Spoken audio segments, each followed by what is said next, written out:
An interview with Chief Electoral Officer Nagaland, Mr. Vyasan R, IAS on the poll preparedness of the upcoming Lok Sabha Election 2024. The interview is produced by Regional News Unit Akashvani Kohima. Good evening, dear listeners. The 2024 Lok Sabha election will be held in 7 phases starting from April 19th and concluding on June 1. 102 parliamentary constituencies in 21 states and union territories will go to the polls in the first phase on April 19, including Nagaland. And to know more about the overall preparations of the election in Nagaland, I have with me the Chief Electoral Officer of Nagaland, Mr. Vyasan R, IAS.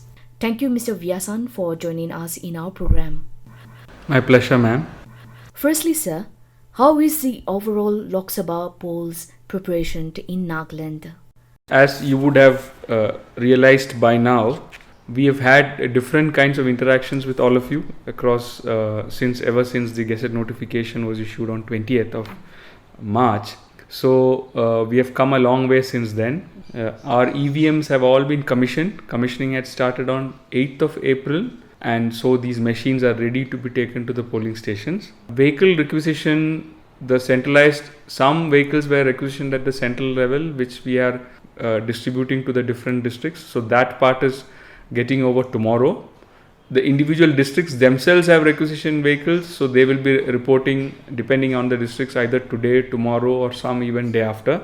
In terms of EPIC, distribution is going on. Printing has been completed, distribution is going on.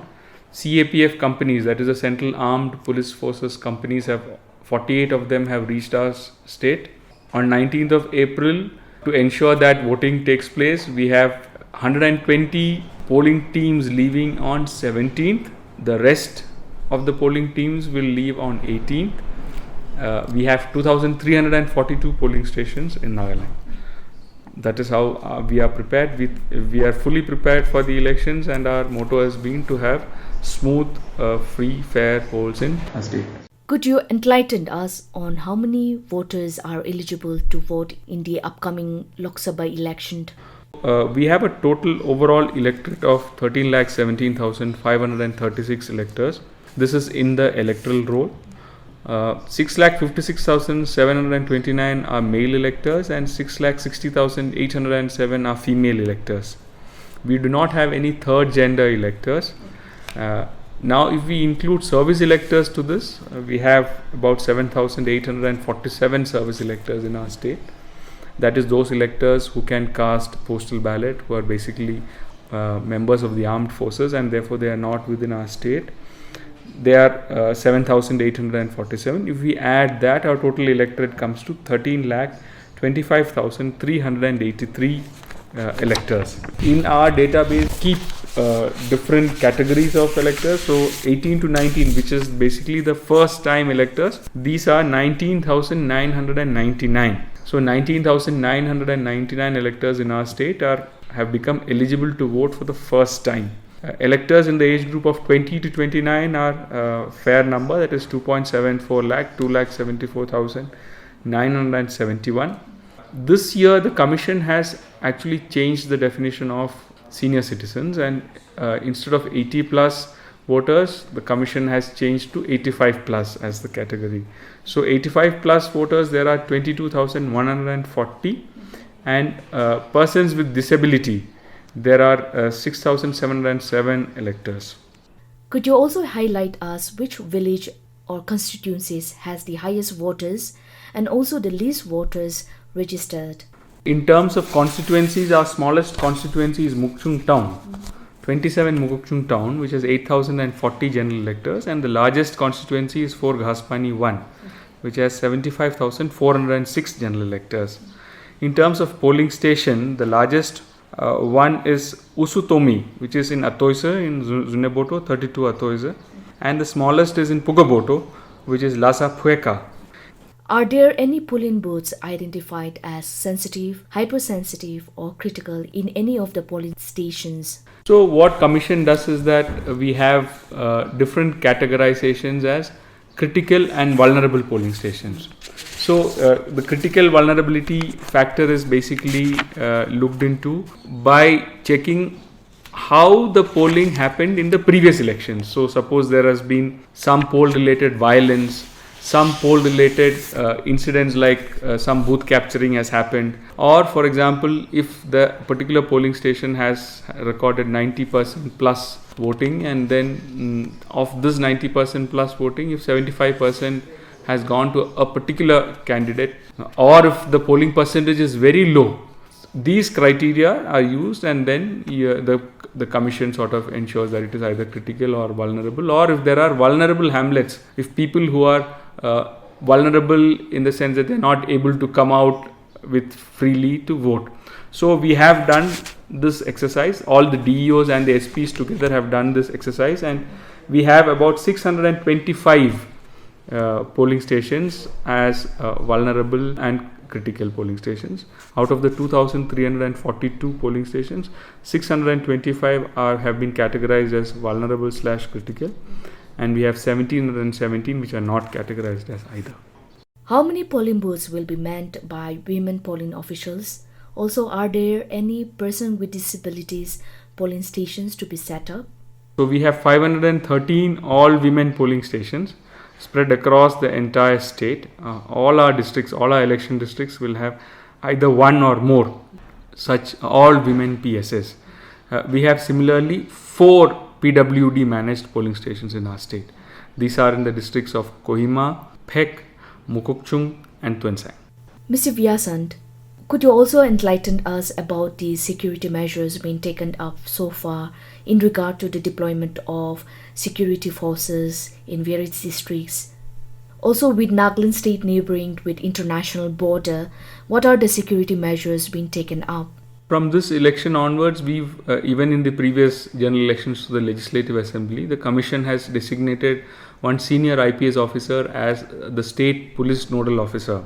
So for our state, Sri Limasnap Jamir IPS is the SPNO, and he coordinates all the security related aspects. In our state, as I mentioned earlier also, we've got 48 companies of Central Armed Police Forces. About 20 of our companies of IRB etc. have actually been loaned out to different states also.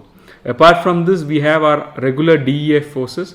We are also using our village guards and our home guards, because at this juncture we need to take as many uniformed personnel as we can. The international borders are being manned by Assam Rifle. So all precautions are being done. Apart from these uniformed security personnel, the uniformed security personnel teams up with the civil administration, especially in their roles as members of either the flying squads or the static surveillance teams, which are spread across our state to intercept any illegal movement of money, of drugs, of liquor, etc.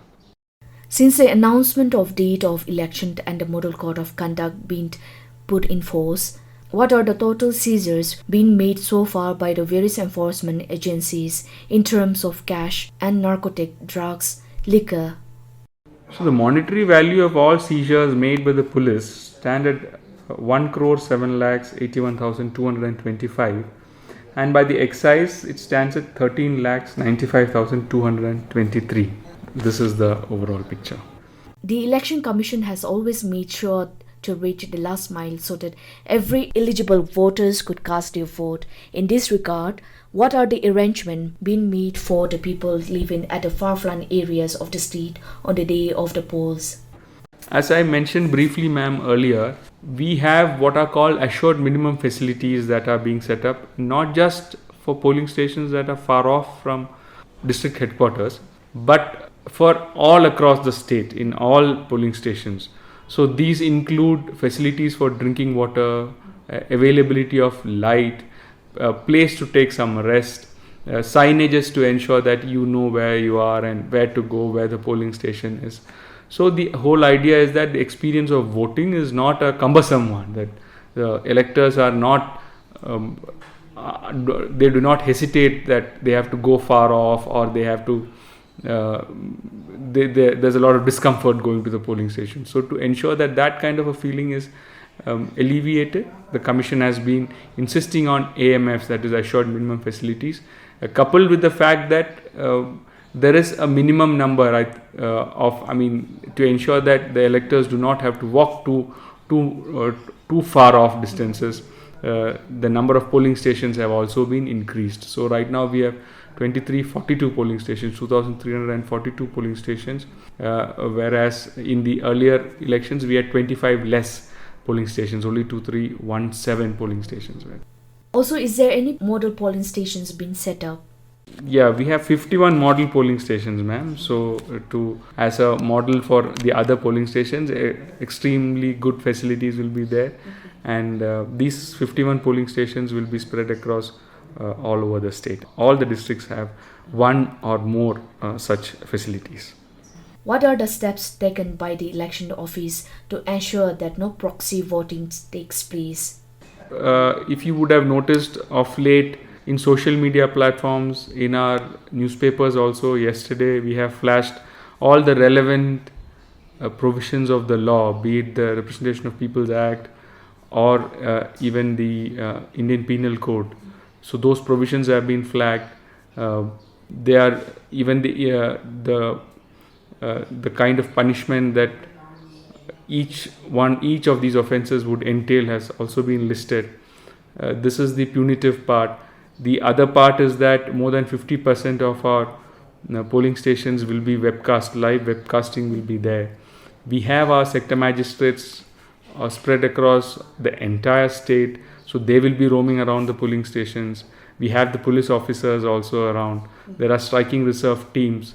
So a lot of these facilities are there, and we are sure that these will have a salutary effect on the voters. The Election Commission has arranged home-to-home voting for people above 85 years of age and PWDs. How many senior citizens and PWDs have availed the facilities? We have actually got 790 forms. This is what is called the 12D forms. 790, 85 plus people have opted to vote using the home voting facility. Of the 790, already 506 of them have already cast their votes. Similarly, for PWD electors, 210 had opted using form 12D, and 81 of them have cast their votes. The Eastern Nagaland People's Organization have been firm on its stand to abstain the Lok Sabha Election 2024. As the CEO of Nagaland, any appeal would you like to make to the people of the Eastern Nagaland? The Election Commission has spared no effort to ensure that the entire election process is conducted in a smooth manner, in a free and fair manner. And the Election Commission is insistent that this is a celebration. It's a celebration of democracy.